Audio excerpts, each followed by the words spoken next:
건강검진으로 찾아내기 전엔 아무 증상도 없이 꼭꼭 숨어있는 질병. 그러다 어느 날 덜컥 당뇨기가 있습니다 하는 말을 듣는데요. 이때 여러분은 어떻게 하십니까? 괜찮겠지 하고 넘어가면 당뇨기는 진짜 당뇨병이 되기 쉽습니다. 혈액 속 포도당이 넘치는 고혈당은 뇌와 심장의 미세 혈관들을 망가뜨리고 신장 기능을 떨어뜨려 투석이 필요할 수도 있고 실명을 불러오기도 합니다. 또한 발을 절단해야 하는 당뇨발 등 여러 합병증을 일으킵니다. 당뇨기가 있다고 들으셨을 때는 사람에 따라서 당뇨병 전 단계부터 당뇨병 합병증이 진행할 수가 있고요. 당뇨병으로 넘어가느냐 마느냐, 그 기로에 서 있는 아주 중요한 순간. 전당뇨, 과연 안심해도 될까요?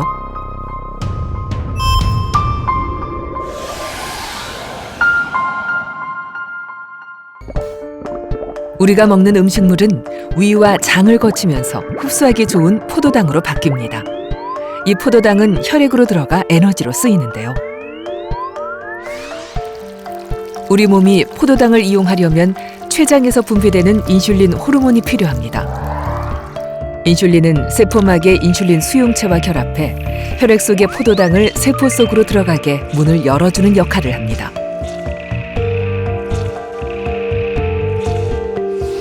그러면 혈액 속의 포도당, 즉 혈당이 정상적으로 잘 유지됩니다. 그런데 만약 췌장에서 인슐린 분비가 잘 되지 않거나 잘못된 식습관, 비만, 운동 부족 등으로 인슐린이 나와도 제 기능을 못하면 포도당이 세포 속으로 들어가지 못해 혈액 속에 포도당이 넘치는 고혈당 상태가 됩니다. 고혈당 상태의 혈액은 온몸을 돌다가 결국 소변으로 배출되는데 이것이 바로 당뇨입니다.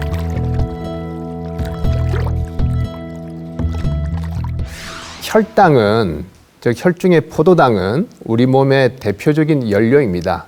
자동차로 치면 휘발유라고 볼 수가 있죠. 연료가 없으면 자동차가 가지를 못하듯이 포도당이 없으면 우리 몸의 기능은 정지를 하게 됩니다. 혈당은 우리 몸에서 연료에 해당되기 때문에 일정한 수준으로 쭉 유지하는 것이 제일 중요한데, 이 인슐린이라고 하는 호르몬이 없게 되면은 혈당이 계속해서 올라갈 수밖에 없게 되기 때문에 심각한 상태까지 갈 수가 있습니다. 먼저 공복 혈당은 8시간 이상 공복 상태에서 혈당을 쟀을 때 126 이상이면 당뇨병으로 진단됩니다. 식후 혈당은 포도당 섭취 후 2시간이 지났을 때 재개되는데 200 이상이면 당뇨병으로 진단됩니다. 혈당의 또 다른 기준은 당화혈색소 수치입니다. 당화혈색소는 적혈구에 있는 혈색소와 포도당이 결합된 겁니다. 적혈구가 보통 3개월을 살기 때문에 당화혈색소는 2-3달 동안의 평균 혈당을 알려줍니다. 5.7에서 6.4%까지는 주의가 필요한 전당뇨이고 6.5% 이상이면 당뇨병으로 진단됩니다. 혈당 면에서는 인슐린이 제일 중요한 호르몬인데, 근데 인슐린이 작용이 떨어지는, 즉 인슐린에 대한 내성이 생기는 걸 우리 인슐린 저항성이라고 부르는데, 인슐린 저항성이라고 하는 그런 어떤 역기가 있는 거예요. 인슐린 저항성이 커져 있는 경우, 그러니까 역기가 무거워져 있는 경우에 그걸 잘 받칠 수 있는 사람이 있고 그렇지 못한 사람이 있을 거예요. 너무 힘이 좋아서 끝까지 들고 있으면 문제가 없는데 점점 힘이 붙여가지고서 역기를 들고 있지 못하게 되면은 또 당뇨병으로 진행을 하게 되는 거라서 그런 밸런스를 염두에 두시고 생각하시면 이해가 되실 것 같습니다. 당뇨병인지 아닌지 애매한 지점. 전당뇨란 어떤 상태일까요? 당뇨기가 있다라고 하는 것이 저는 2가지 정도 의미가 있다고 보는데요. 그런 당뇨병 전 단계에 있는 분들한테 당뇨기가 있다고 하기도 하고, 당뇨병 진단 기준을 살짝 넘어서 있는 단계, 예를 들어서 공복 혈당이 128 정도 나왔다, 이런 상태를 또 당뇨기가 있다라고 부르는 것 같습니다. 자칫 소홀한 틈에 당뇨병으로 넘어갈 수 있는 시기. 전당뇨에는 어떤 증상들이 나타날까요? 맞습니다. 큰 증상이 없기 때문에 관리에 소홀해지기 쉬운데요. 증상이 나타났다는 것은 이미 당뇨병이 시작됐다는 신호입니다. 체중이 2개월 사이에 이유 없이 3, 4kg가 줄고 먹는 것도 꾸준히 잘 먹고 운동도 제대로 했는데 살이 많이 빠지는 것을 현저하게 느끼기 때문에. 왜 이런 증상들이 나타나는 것일까요? 당뇨병으로 혈당이 높아지면 포도당이 넘쳐서 100% 흡수가 불가능해집니다. 이 넘치는 포도당은 물과 함께 밖으로 배출되는데 그러다 보면 소변량이 많아지고 탈수가 생겨 목이 마르고 물을 자주 찾게 됩니다.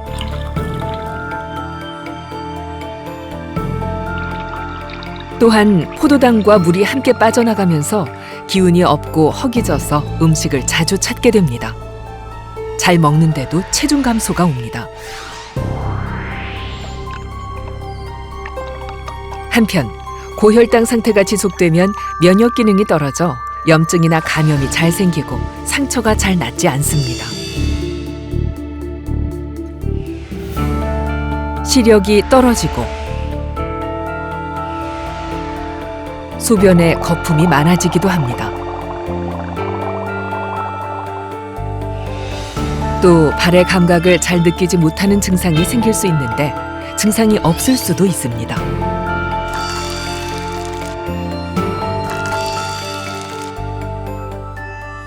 사실 소변에 거품 나는 것만 가지고서는 잘 알 수는 없습니다.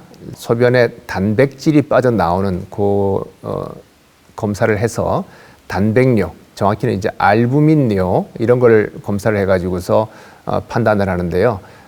좀 너무 거품이 좀 많이 나는 경우가 있어요. 정말 소복하게 쌓일 정도로 이렇게 많이 나오는 경우는 심한 단백뇨가 있을 수가 있고 아주 미량의 알부민이 빠져나오는 상태가 있어요. 이걸 우리가 미세 알부민뇨라고 부르는데 이게 당뇨병의 콩팥합병증에 가장 빨리 나타나는 신호입니다. 당뇨병으로 진단돼 진료를 받는 사람은 매년 증가하고 있습니다. 지난 5년간 32%나 늘었습니다. 30세 이상 성인 7명 중 1명이 당뇨병을 가지고 있는 셈인데요. 게다가 성인 4명 중 1명은 전당뇨인 상황입니다. 전당뇨까지 포함하면 무려 1,000만 명 이상이 당뇨로 고생하고 있습니다. 우리 몸의 혈당이 높아지면 췌장의 인슐린 분비 기능이 떨어져 인슐린 생성이 줄어듭니다. 때문에 혈액 속에 포도당이 남아돌아 혈당이 치솟습니다. 이렇게 고혈당 상태가 지속되면 혈관 내피세포를 손상시켜 결국 심장과 뇌혈관에 합병증을 만듭니다. 또한 눈의 망막 같은 미세혈관을 손상시켜 시력 상실을 가져오기도 합니다. 작은 혈관 덩어리로 이루어져 혈액을 걸러내는 콩팥 기능도 망가집니다. 한편 신경으로 가는 작은 혈관이 막히거나 신경세포 자체의 손상으로 인해 감각이 둔해지고 저리고 아픈 증상이 생기기도 하는데 피부와 뼈가 괴사되는 당뇨발이 되기도 합니다.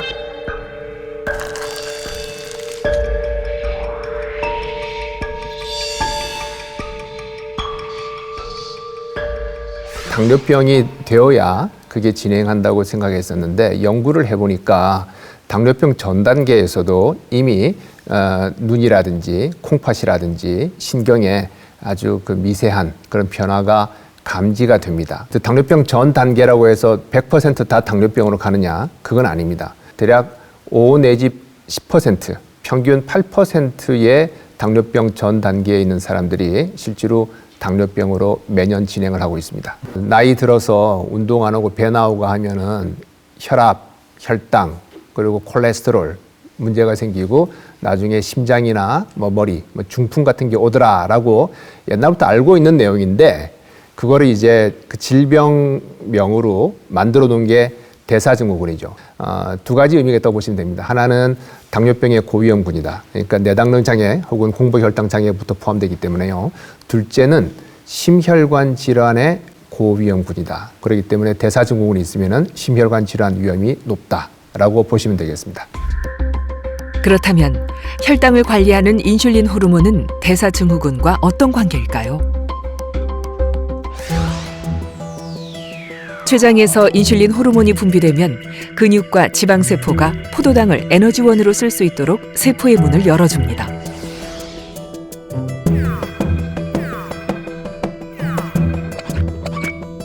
하지만 포도당 양이 많아지면 포도당은 혈액 속을 떠돌다 중성지방으로 변환되어 지방 조직에 저장되고 더 많아지면 근육이나 간에도 쌓입니다.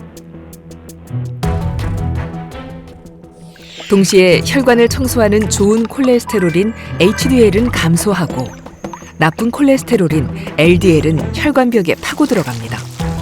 죽 같은 형태로 죽상경화를 만들어 시간이 지날수록 혈관이 좁아지고 심혈관 질환을 부추깁니다. 혈당이 높다라는 말은 피 속의 포도당 농도가 높은 거지요. 그러면 1차적으로 손상을 받는 세포는 혈관 세포인데요. 혈관이 망가지게 되는데 그래서 아주 작고 약한 혈관들이 문제가 되는 부분이 망막, 콩팥, 신경 이쪽이고요. 그리고 좀 큰 혈관들은 좀 다른 문제인데요.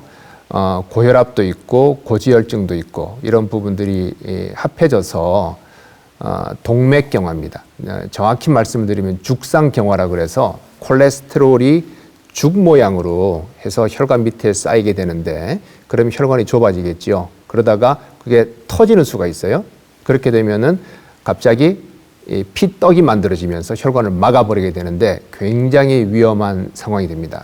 연소혈당 측정기는 1분 혹은 5분 사이에 한 번씩 이렇게 혈당을 쭉 재가지고서 하루 종일에 그 혈당 데이터가 연속적으로 나타나기 때문에 식후에 어떻게 변하는지, 운동했을 때 어떻게 변하는지, 잠을 자는 동안 어떻게 변하는지를 알 수가 있고 어떤 제품은 실시간으로 스마트폰과 소통이 될 수 있도록 그렇게 연결이 되어 있어서 저혈당이나 고혈당 때 알람을 울려주는 그런 기능이 있어서 굉장히 그 혈당을 안전하게 조절할 수 있는 그런 길을 열어주었고요. 우리가 먹는 탄수화물은 당 분자의 결합 형태에 따라 혈당 상승의 차이를 보입니다.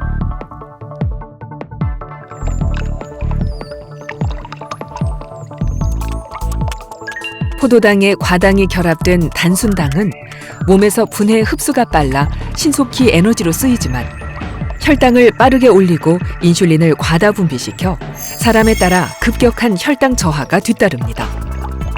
그렇다 보니 다시 혈당을 올리기 위해 단 음식을 찾게 됩니다. 반면에 통곡물과 채소 등에 있는 복합당은 여러 개의 당 분자가 결합되어 있기 때문에 천천히 소화 흡수가 되면서 식후 혈당 상승이 완만하게 이루어집니다. 그럼으로써 갑자기 인슐린이 오르는 것을 막아줍니다. 식후 혈당을 많이 올리는 음식들이 최근에 굉장히 많이 주목을 받고 있습니다. 이 음식은 얼마까지 올라가느냐 하는 그런 부분이라고 보시면 돼요. 그래서 뭐 떡이라든지 뭐 면류라든지 밥이라든지 특히 백미 이런 거는 거의 설탕과 유사한 수준까지도 올라갈 수가 있습니다. 그런데 거친 음식들, 통곡물이라든지 이렇게 좀 소화가 되어야 되는 이런 음식들이 있잖아요. 이런 거는 좀 서서히 올라갈 수가 있기 때문에 혈당 지수가 비교적 낮고 그리고 탄수화물이 들어있다 하더라도 단백질이나 지방이나 그리고 다른 채소류가 같이 섞여 있는 걸 같이 드셨을 때는 또 천천히 올라가게 됩니다. 그래서 탄수화물의 종류 그리고 같이 들어가는 영양소에 따라서 식후 혈당의 높낮이가 결정이 되겠습니다. 식후 혈당을 올렸다 내렸다 하는 음식 때문에 혈당을 천천히 올리는 음식을 가려 먹어야 하는 것입니다. 혈당의 변동을 보면 건강한 사람은 일정한 폭을 유지하지만 탄수화물을 많이 먹거나 당뇨 환자의 경우 혈당이 과도하게 높고 변동폭도 큽니다. 이렇게 쭉 올라가는 거를 우리가 최근에 혈당 스파이크라고 흔히들 부르고 있는데요. 그런 상황이 되게 되면은 우리 몸에 굉장히 많은 스트레스가 가해질 수가 있죠. 이 고혈당이거든요. 우리 몸도 우리 몸의 연료인 포도당이 낮았다 높았다 하는 거가 굉장히 나쁠 수가 있죠. 그런데 회라든지 막걸리 같은 경우에는 이제 탄수화물이 많이 들어있질 않아요. 그렇기 때문에 이분 같은 경우에 오히려 섭취 후에 혈당이 점점 내려가는 그런 패턴을 보였고, 그날 점심 때 면을 섭취를 하시고 아마 스파이크가 한번 나왔고 그대로 쭉 내려가는 경향을 보였죠. 그러면 이제 이게 좋은 음식이냐? 당뇨 환자에서 우리가 술이 들어가게 되면은 간에서 혈당을 올려주는 그런 기전을 억제를 해요. 그러니까 우리가 공복 상태에서 간에서 포도당을 만들어 내보내줘야 되잖아요. 그걸 억제를 하기 때문에 그게 잘 안 되게 되면은 저혈당의 위험이 있을 수가 있습니다. 그렇기 때문에 당뇨 환자에서는 이런 부분을 주의를 할 필요가 있습니다. 밥과 국으로 된 간단한 식사. 단순히 열량만 따져봤을 때는 적게 먹어서 좋겠지만 혈당 면에서는 바람직하지 않습니다. 탄수화물 음식만 먹어서 혈당이 급격하게 올라가지 않도록 단백질 반찬과 식이섬유가 많은 채소를 함께 먹는 것이 좋습니다. 식후 혈당을 조절하는 면에 있어서는 먹는 순서가 또 굉장히 중요합니다. 식이섬유가 많은 그리고 단백질이 많이 포함된 걸 먼저 식사 한 15분 전에 먹고 그 다음에 식사를 하게 되면 혈당이 덜 올라가는데요.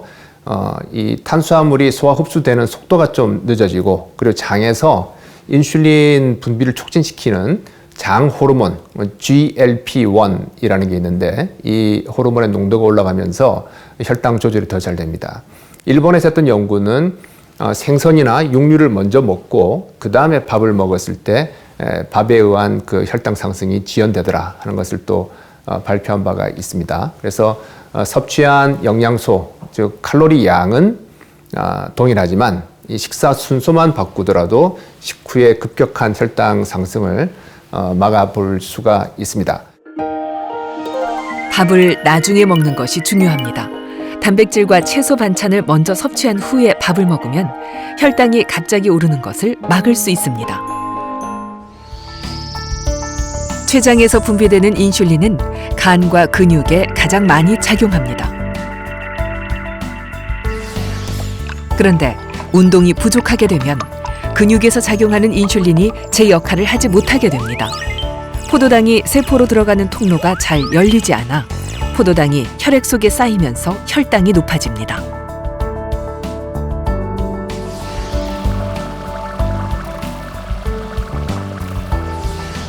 반대로 운동을 하면 어떻게 달라질까요? 혈당은 특정 통로를 통해 세포나 근육 속으로 들어가는데 운동을 하면 근육이 이완되고 수축되면서 그 통로가 잘 열립니다. 혈당이 피 속에 쌓이지 않고 이동이 원활해집니다.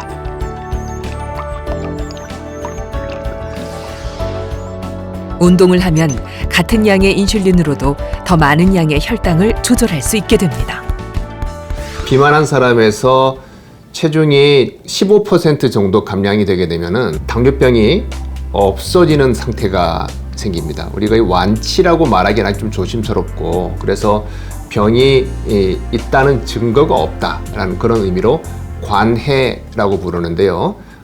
당뇨병 관해 상태에 현재 와 있는 것 같습니다. 식이요법, 운동요법만으로 다른 약제 도움 없이 이렇게 체중 감량을 성공을 해서 당뇨병이 없는 상태로 돌아가시는 분들이 종종 있습니다. 실제 연구에서도 비만한 사람이 하루 800kcal만 섭취해 극도의 다이어트를 한 결과 24%의 참가자들이 15kg 이상 체중 감량에 성공했는데 그중 46%가 당뇨병이 사라지는 결과가 나타났습니다. 특히 체중을 15kg 이상 감량한 참가자의 86%에서 당뇨병이 없어졌습니다. 이거는 마치 환골 탈태한 그런 것과 유사한 연구다. 즉 웅녀가 이제 곰이 이제 그 쑥과 마늘을 동굴에 들어가서 90일간 먹고 이제 사람이 되듯이 90일 동안에 완전히 다이어트를 혁명적으로 바꾸어 가지고서 체중 15kg을 달성하면서 당뇨병이 없는 상태로 가게 되는 그런 어떤 그 형태의 놀라운 그 연구 결과라고 보고요. 당뇨병은 치명적인 질병 중 하나입니다. 당뇨병으로 넘어가지 않기 위한 골든타임, 전당뇨. 전당뇨를 잘 잡으면 당뇨병을 잡을 수 있습니다. 당뇨기가 있으십니까? 지금이 바로 관리를 시작해야 할 때입니다. 과거에 제가 그 질문을 받은 바가 있습니다. 이 당뇨병에 백신이 있느냐?